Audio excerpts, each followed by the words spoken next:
Ithaca has a king yet, it lives like it doesn't. Strangers feast in his hall as if the crown is already theirs. Penelope holds the house together with patience and a secret. Far away, Odysseus is alive, and the sea still wants him. In Odysseus' absence, the suitors do more than eat his food. They consume his authority. Every cup they raise is a message. The throne is unguarded, and time is on their side. Penelope resists without an army. She weaves by day, and by night she unweaves, turning time itself into a shield. In a world ruled by force, she fights with endurance. Telemachus has grown up inside a siege made of manners and smiles. The suitors call it courtship. He can feel it for what it is, occupation. Then a stranger arrives at Athena, in disguise speaking with calm certainty. She tells Telemachus to search for news of his father, not hope, evidence. A reason to stand. Telemachus slips away at dawn. If the palace is a trap, the sea is a question. He chooses the question because a trapped life is not a life in plus. Old Nestor speaks of Troy like a wound that never closed. He tells Telemachus what matters most. Odysseus was not easily destroyed. A mind like his does not vanish quietly.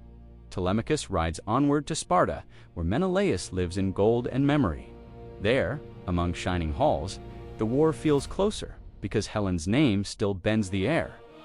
Menelaus tells him a rumor carried by distant winds: Odysseus is alive, held back by a nymph on a far island.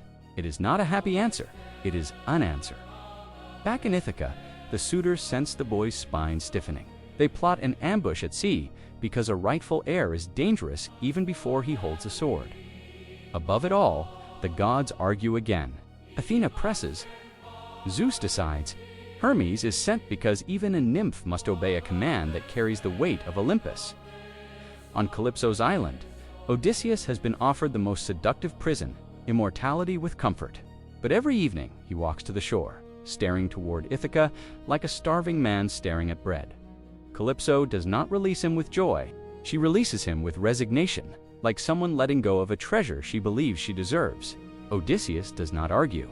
He simply builds. He cuts trees, ties knots, shapes a raft with hands that once held a spear. This is not heroism. This is survival made deliberate. Teach rope a decision. Each plank a refusal to stay lost. He pushes into open water. For a moment, the sea behaves. The horizon looks almost merciful. And that is when Poseidon notices a god's attention. Falling like a shadow over waves, the storm arrives with violence that feels personal. Waves rise like walls. Wind tears at the mast. The raft breaks wood, surrendering to water, and Odysseus becomes only a body fighting for breath. He survives because he refuses to stop, not because he is stronger than the sea, because he is more stubborn than despair. And finally, he crawls onto a foreign shore like a man returned from the dead. Nausicaa finds him among the reeds. She does not scream. She does not flee. She does what the old world still understood.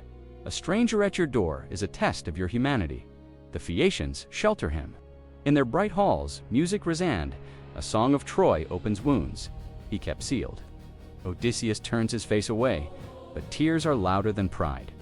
Their king asks a simple question that demands a lifetime to answer. Who are you? Odysseus in Halzan begins the story of a return that became a second war. After Troy, his ships struck the land of the Chaconas.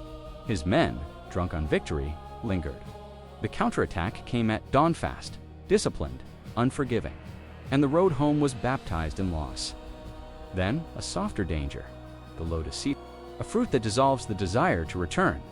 Odysseus drags his men back to the ships as if dragging them out of a dream, because forgetting is a kind of death. On the Cyclops island, they enter a cave heavy with stored food and the smell of animals. It feels like luck until a boulder slams shut the entrance. The world becomes stone, darkness, and footsteps. Polyphemus returns, not a man, something older, stronger, careless. He begins to eat them methodically, as if removing obstacles. Odysseus realizes strength will not save them. Only mind will. Odysseus offers wine. The giant drinks greedily, laughing at the smallness of men. When he asks Odysseus his name, the answer is a blade hidden in language. Nobody. When Polyphemus collapses into drunken sleep, Odysseus moves. A heated stake, a coordinated strike, no negotiable violence in the name of survival. The cave erupts in screams, but the exit is still blocked. At dawn, they cling beneath sheep as the herd moves out. Polyphemus feels the animals' backs with his hands, blind and furious. The men pass under his touch like ghosts alive, only by inches that they reach the ships. They could leave in silence, but Odysseus shouts his true name across the water, pride flaring. On the shore, the Cyclops lifts his hands to the sky and calls to Poseidon. Poseidon answers not immediately, but permanently, a curse with a simple shape. If Odysseus returns, let it be late and let it be painful. From that moment, the sea is no longer water. It is judgment. Aeolus, keeper of winds. He binds the raging winds inside a leather bag and gifts Odysseus safe passage. Ithaca appears on the horizon so close, it feels like waking from a nightmare.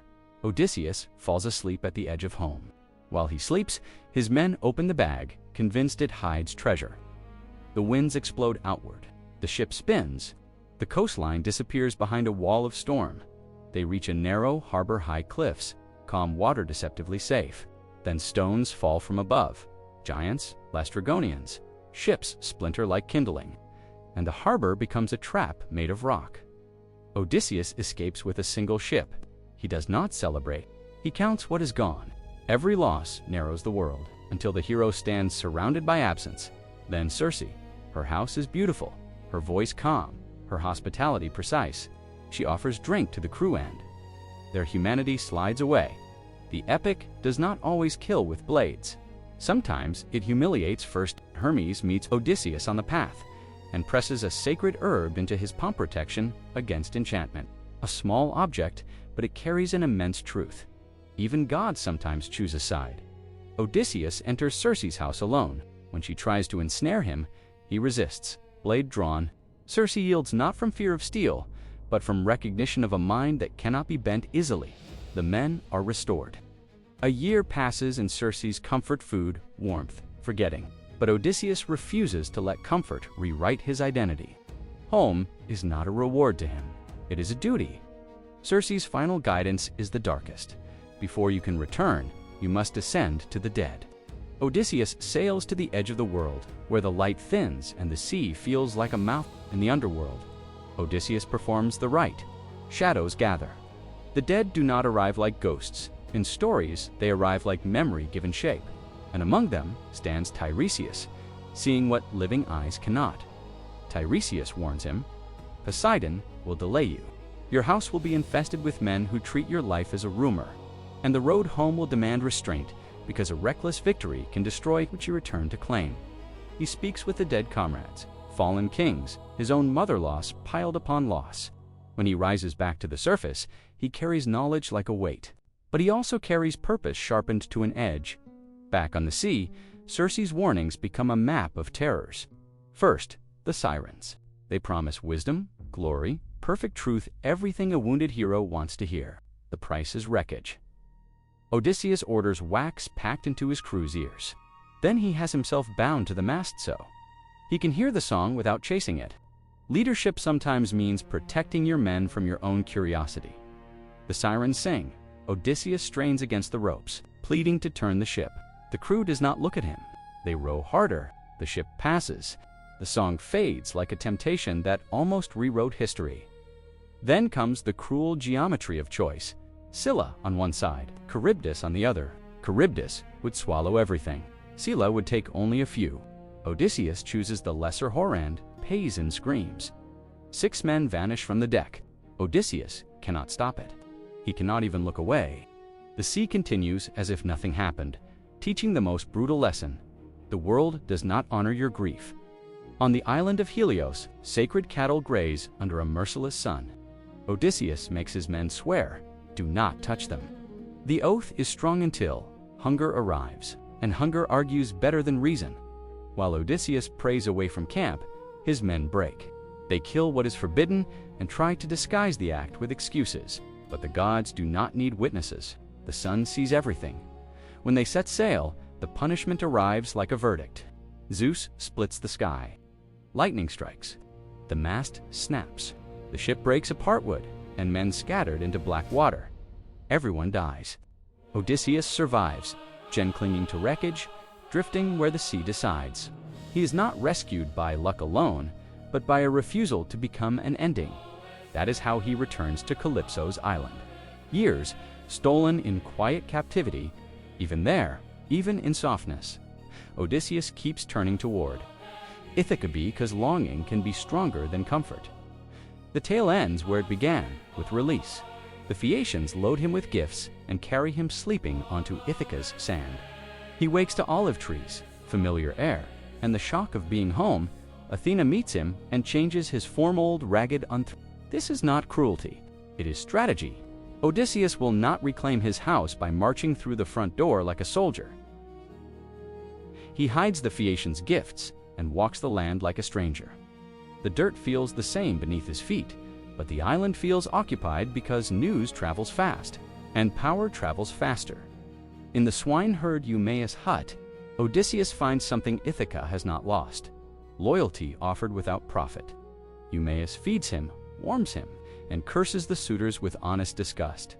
Telemachus returns in secret, slipping past the suitors' planned ambush. Athena guides him to Eumaeus' hut. Father and son stand face to face, two lives separated by war, joined again by recognition. They plan quietly. Weapons must be removed from the hall. Doors must be controlled. Loyal servants identified. This is not a battle for territory, it is a surgery. To remove a sickness from the heart of a house, Odysseus enters his own palace as a beggar. The suitors mock him, strike him, test how far humiliation can go. Odysseus accepts it not because he is weak, but because he is waiting for precision. At the threshold lies Argos Odysseus, old dog, forgotten, aging, faithful. The dog lifts his head and recognizes him instantly. Odysseus turns away to hide tears. Argos dies after seeing home restored. In private, Penelope speaks with the beggar. She is polite, guarded, exhausted. She has lived too long with uncertainty to gamble her heart on hope. Odysseus answers carefully, giving truth wrapped in restraint. Euryclea, the old nurse, washes the beggar's feet and sees the scar from a long-ago boar hunt. Her hands freeze. Her eyes widen. Odysseus stops her with a look. Not yet. Penelope announces the contest. Odysseus' bow. Whoever can string it and shoot through the lined axe heads will win her hand. It is a gamble because she suspects only one man on earth can do it. One by one, the suitors fail. They strain, sweat, curse, and still the bow will not yield. The room's confidence cracks. What was entertainment begins to feel like a judgment arriving. Then the beggar asks to try. Laughter bursts out sharp, careless. But Odysseus takes the bow as if greeting an old friend. His hands remember what the room has forgotten. He strings it. He draws. He releases. The arrow flies clean through the aligned opening straight as law. Silence drops like a curtain, and in that silence, Ithaca's true king returns. Telemachus moves first. Doors are barred. Weapons are controlled. The suitors' smiles die. Odysseus stands upright, no longer a beggar revealed by posture before any words are spoken. What follows is reckoning fast, decisive, and earned. Odysseus does not kill for sport. He removes a threat that has fed on his house for years. The hall that echoed with mockery is forced into truth.